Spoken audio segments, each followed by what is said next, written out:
चुनाव में आपकी क्या भूमिका रहेगी? जी, लोकसभा चुनाव में क्या भूमिका होगी? मेरी कोई भूमिका नहीं है। हमारी भूमिका हमने तय की हुई, हमारी भूमिका बिहार में समाज के स्तर पर काम करने की है।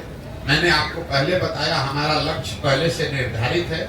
इन 3 उद्देश्यों के लिए ही आने वाले समय में 1 बरस लगे 10 बरस लगे, मुझे कोई जल्दी नहीं है, मुझे कोई चुनाव से मतलब नहीं है। जब दल बन जाएगा, पूरे राज्य में हम पदयात्रा कर लें, लोगों से बात कर लें, यहाँ के सुधार की योजना बना लें, दल बन जाए, उसके बाद चाहे मुखिया का चुनाव होगा कि लोकसभा का चुनाव, सब चुनाव लड़ेंगे। ऐसा नहीं है कि हम चुनाव लड़ना भूल गए, लेकिन हमने अपने 10-15 साल के अनुभव के आधार पर ये पाया कि सिर्फ चुनाव जीतने से, दलों को जिताने से आप समाज को बदल नहीं सकते।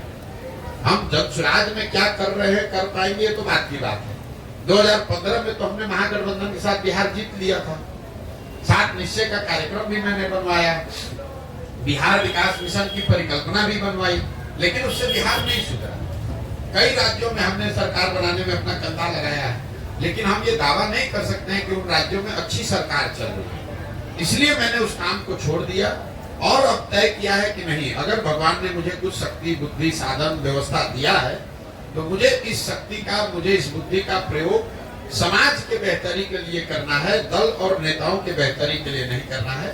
काम हम वही कर रहे हैं जो पहले कर रहे थे।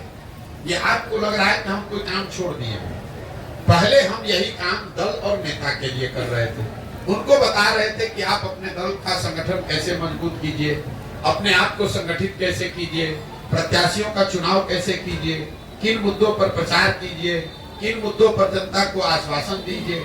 वही काम आज भी कर रहे हैं। फर्क बस इतना है कि पहले ये दल और नेता के लिए कर रहे थे, अब ये बिहार की जनता के लिए कर रहे हैं। तो चूंकि संख्या बड़ी है, इसलिए आपको लग रहा है तो बड़ा क्योटिक है, लेकिन काम यही कर रहे हैं। जाकर गांव-गांव लोगों को बता रहे हैं कि आप अपने बीच से कैसे लोगों को चुनकर निकाल सकते हैं, कैसे संगठित हो सकते हैं, कैसे अपने बच्चों के लिए एक नई व्यवस्था बना सकते हैं।